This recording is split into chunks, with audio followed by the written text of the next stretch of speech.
민주당이 전략 선거구로 지정한 광주 서구를 두고 혼란이 가중되고 있습니다.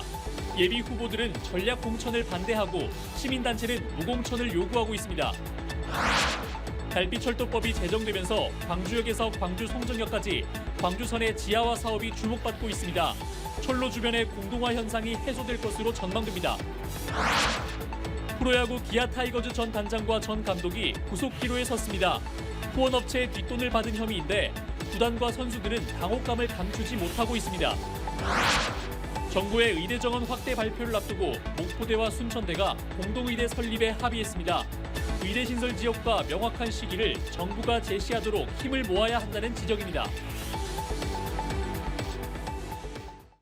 여러분 안녕하십니까? KBC 8시 뉴스입니다. 4월 총선을 앞두고 더불어민주당의 광주 전남 유일 전략 선거구인 광주 서구을 공천에 대한 관심이 높아지고 있습니다. 하지만 전략 선거구 지정 이후 2주가 다 되도록 후보 선출 방식도 정해지지 않은 가운데 전략 공천에 대한 반대의 목소리와 일부 무공천 주장까지 더해지면서 혼란이 이어지고 있습니다. 김재현 기자가 보도합니다. 지난 15일 더불어민주당 공천관리위원회의 결정에 따라 광주 서구을 선거구가 전략선거구로 지정됐습니다. 2주가 지나도록 공모 계획이나 선출 방식이 정해지지 않은 가운데 전략공천설이 줄곧 제기되면서 출마를 준비해온 예비 후보들이 직접 경선 요청에 나섰습니다. 비례대표 현역 국회의원으로 표밭을 다져온 김경만 예비 후보는 기자회견을 열고 중앙당의 전략공천 시도를 경계했습니다. 서구을은 전략공천 실패 선거구입니다. 중앙당 결정에 따라서 유권자의 선택권이 제한될 때마다 민주당은 큰 역풍을 맞았습니다. 지난 25일에는 광주시 문화경제부시장을 지낸 김광진 예비 후보가 입장문을 내고 서구민의 선택권 보장과 경선 원칙이 반드시 지켜져야 한다고 주장하기도 했습니다. 하지만 한편으로는 지역 시민단체 등을 중심으로 무공천을 촉구하는 목소리까지 나오고 있는 상황입니다. 민주당이 서구을 무공천을 결단함으로써 대한민국에 희망을 주는 정치, 대화와 협력의 정치를 만들어가는 통큰 정치의 길을 열어주기를 강력히 촉구한다. 전략선거구인 광주 서구을에 대해 당내 전략공천설에 이어 시민단체의 무공천 요구까지 더해지면서 혼란의 조짐이 보이고 있습니다. KBC 김재현입니다.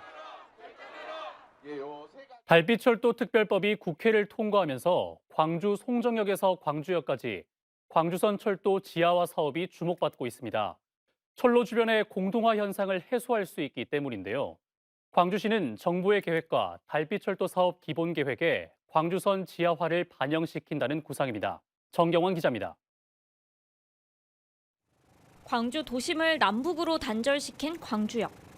광주역에서 광주 송정역까지 광주선 철로 14km 구간 주변 지역은 날이 갈수록 쇠락해가고 있습니다. 이 문제를 해결하기 위해 철도 시설을 지하로 묻고 지상은 개발하는 방안이 검토돼 왔습니다. 이른바 광주선 지하화 사업인데 1월 국회에서 철도 지하화 특별법이 제정되면서 탄력을 받게 됐습니다. 정부도 지자체가 건의하는 철도 지하화와 상부 개발 사업을 본격 추진하겠다고 발표했습니다. 이 과정에서 수도권과 지방을 한데 묶어서 통합 개정으로 이렇게 추진을 하게 되면 지방에도 사업 추진이 가능해집니다. 광주시는 이미 광주선 지하화와 상부 개발을 위한 연구 용역비 20억 원을 확보해 사업 추진에 속도를 내고 있습니다. 용역 결과를 바탕으로 내년 상반기에 수립될 국토부의 종합계획에 반영시킨다는 구상입니다. 특히 국회를 통과한 달빛철도 사업의 기본 계획에도 광주선 지하화를 포함시키기 위해 국토부와 협의해 나간다는 보관입니다. 달빛철도 특별법으로 계속 추진을 하되 지하화 특별법이 제정됨에 따라서요. 20억 가지고 용역한 결과를 내년도 국토부 종합계획에 반영을 할 계획입니다. 철도 지하화는 재정 투입 없이 노선 부지 개발 이익을 활용한 민자 유치로 추진되고 광주선은 개발 면적도 상대적으로 좁아 수도권보다 불리할 것으로 예상됩니다. 결국 광주시가 광주선 상부 개발의 사업성을 확보하느냐가 이 사업의 성패를 가를 것으로 보입니다. KBC 정경원입니다. 강기정 광주광역시장이 올해 군공항 이전 사업에 속도를 내겠다고 밝혔습니다. 강 시장은 오늘 올해 첫 시의회 시정연설에서 군공항과 민간공항의 무안국제공항 통합 이전 사업은 무안만 피해를 보는 사업이 아니라 광주와 전남, 광주와 무안이 함께 사는 윈윈 사업이라며 사업 추진의 당위성을 강조했습니다. 그러면서 오는 4월 총선이 끝난 뒤 소음 피해 대책을 마련하기 위한 토론회를 열고 무안 군민과 대화하는 자리도 만들겠다며 무안 설득 의지를 드러냈습니다. 탈당과 함께 의원직을 반납한 권은희 국민의힘 전 의원이 오는 4월 총선에서 광주 광산을 출마를 예고했습니다. 권 전 의원은 오늘 국회에서 탈당 기자회견을 마친 뒤 기자들을 만나 광주 광산을에 다시 출마하는 것은 어려운 선택이 아니라며 출마 의사를 내비쳤습니다. 제3지대 신당 합류 여부에 대해서는 아직 이준석 대표의 개혁신당 합류를 확정짓지 않았다며 시간을 두고 좀 더 지켜보겠다고 말했습니다. 국내 연구진이 지방간 치료를 위한 신약 후보 물질 개발에 성공했습니다.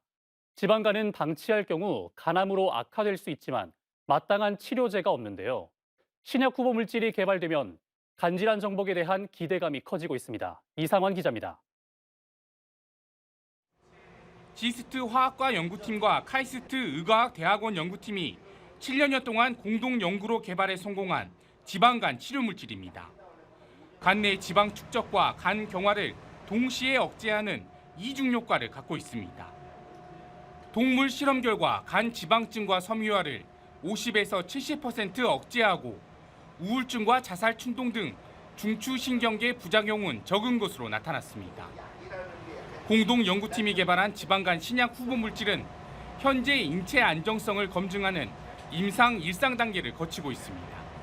네, 저희 화합물 호주에서 건강한 성인 대상으로 임상 1상 시험 진행했고 심각한 부작용 발생하지 않았고 안정성 양호한 것으로 확인되었습니다.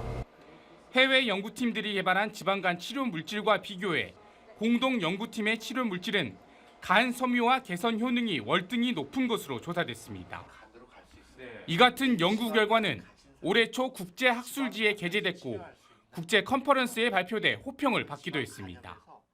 이 물질이 궁극적으로 약이 되는 것을 저희가 원하는데 또 많은 비용이 들어가니까 공동 연구자 아니면 공동 파트너를 찾아서 같이 개발되거나 또는 저희 화합물이 더 큰 회사에 또 기술 이전되는 것이 또 저의 목표 중에 하나가 되겠습니다. 우리나라 성인 10명 중 4명이 지방간 환자라 할 정도로 흔한 질병이지만 아직까지 이렇다 할 치료제는 없는 상황. 공동 연구팀의 치료 물질이 신약으로 개발될 경우 지방간 치료에 획기적 전기가 마련될 것으로 기대됩니다. KBC 이상환입니다. 최근 감기 증상을 보이는 다양한 호흡기 감염병이 잇따라 유행하는 것으로 나타났습니다.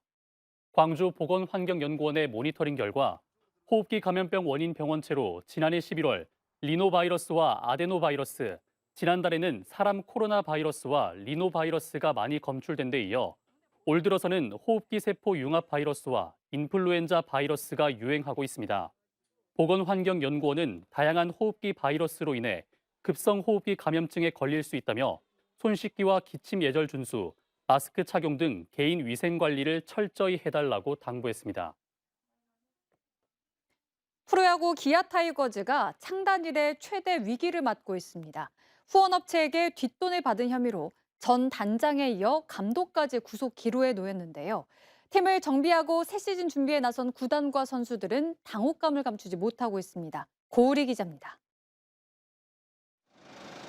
기아 타이거즈 김종국 전 감독과 장정석 전 단장에 대해 서울중앙지검이 지난 24일 배임수재 혐의 등으로 구속영장을 청구했습니다. 두 사람은 기아 타이거즈 후원업체에게 금품을 수수한 혐의를 받고 있습니다. 프로야구 사상 현직 감독에게 개인 비리 혐의로 구속영장이 청구된 건 이번이 처음입니다. 장 전 단장은 지난해 3월 FA 협상 과정에서 박동원 선수에게 뒷돈을 요구했다는 의혹이 불거져 해임된 뒤 검찰 수사를 받아왔습니다. 지난해 11월 검찰이 장 전 단장의 집을 압수수색했는데 이 과정에서 두 사람이 뒷돈을 받은 정황을 포착한 것으로 알려졌습니다. 검찰은 김 전 감독과 장 전 단장이 업체로부터 금품을 받고 후원업체 선정에 관여한 것은 아닌지 의심하고 있습니다. 구속 전 피의자 신문을 앞둔 장 전 단장과 김 전 감독의 구속 여부는 30일 밤 늦게 결론날 것으로 보입니다. 기아는 김 전 감독이 검찰 조사를 받고 있다는 사실을 지난 25일에서야 제보를 통해 인지했으며 27일 면담을 통해 최종 확인했다고 밝혔습니다. 김종국 감독에게 구속영장이 청구되자 전격적으로 계약을 해지한 기아 타이거즈는 빠른 시일 안에 후임 감독을 선임하겠다고 밝혔습니다. KBC 고울입니다. 정부가 의대 정원 확대를 설 전후에 발표할 것이 유력한 가운데 최근 목포대와 순천대가 공동으로 의과대학 신설에 합의했습니다. 그동안 의대 신설을 추진하면서도 지역적 합의조차 이끌어내지 못했다는 비판에서는 자유로워질 수 있게 됐는데요. 전라남도의 30년 수건의 해결을 위한 과제를 강동일 기자가 전해드립니다. 목포대와 순천대의 공동 의과대학 신설 합의는 전남 국립의대 신설에 탄력을 받게 할 것으로 기대됩니다. 이제 전남도와 정치권이 풀어야 할 과제는 정부의 의대 정원 확대안에 의과대학이 없는 의료 취약지에 국립의대를 신설한다는 조항이 포함되도록 하는 겁니다. 의과대학이 없는 광역자치단체는 전남과 경북 두 곳뿐이기 때문입니다. 더 나아가 국립의대 신설 시기도 명시돼야 합니다. 또 의대 정원 계획 발표 시에는 좀 여유 있게 저희가 대비할 수 있도록 26학년도 26학년도, 27학년도 27학년도 의대 신설 계획도 함께 발표해줘야. 그동안 전라남도는 국립의대 신설을 정부에 끊임없이 전달해 왔습니다. 지난주에는 국회 앞에서 범도민 결의대회를 갖기도 했습니다. 의과대학을 전남에 신설하라! 신설하라! 신설하라! 전남의 인구 1000명당 의사 수는 1.7명으로 전국 평균에 크게 부족하고 응급의료 취약지역은 22개 시군 가운데 무려 17곳에 달합니다. 전남은 이미 초고령 사회로 접어들어 의료 수요는 느는 데 반해 의료 인력 부족 사태는 갈수록 심각해지고 있습니다. 이제 의대 정원 확대 발표까지 남은 기간은 불과 2주. 전라남도와 지역 정치권의 역량이 시험대에 올랐습니다. KBC 강동일입니다. 이어서 희망 2024 나눔 캠페인에 참여해 주신 분들입니다.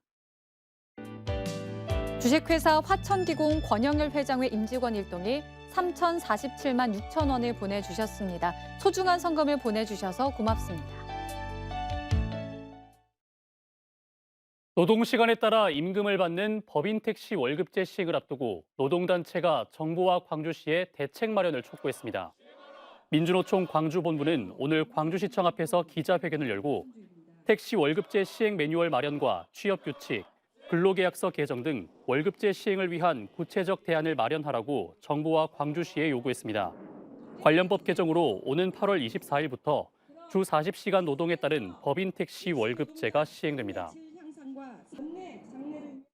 무등산을 오르던 50대 등산객이 쓰러져 병원으로 옮겨졌습니다. 오늘 오전 11시 반쯤 전남 화순군 무등산 국립공원 장불재 인근 등산로에서 50대 남성 A씨가 의식을 잃고 쓰러졌다는 신고가 119 상황실에 접수됐습니다. A씨는 주변 등산객의 신고를 받고 출동한 소방당국에 의해 병원으로 옮겨졌습니다. 5.18 민주화운동 당시 계엄군의 총칼에 숨진 여고생의 유족이 국가를 상대로 낸 손해배상 소송에서 승소했습니다.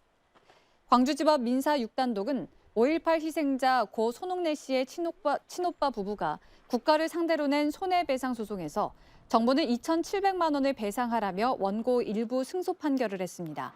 재판장은 손 씨가 독재 정권의 불법 행위로 희생당한 점, 손 씨의 부모가 정신적 고통을 겪다 숨진 점, 손 씨의 오빠도 현재까지 상당한 정신적 고통과 장애를 겪고 있는 점 등을 고려해 위자료를 정했다고 판시했습니다. 진도군이 주변의 어려운 이웃을 발굴하기 위해 위기가구 신고 포상 제도를 실시합니다.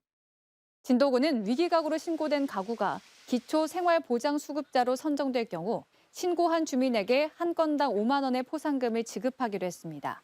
다만 이장 등 신고 의무자를 비롯해 지역사회 보장협의체 위원과 공무원 등은 포상금 지급 대상에서 제외되며 동일 신고자에게 연 30만 원을 초과해서 지급할 수 없도록 했습니다.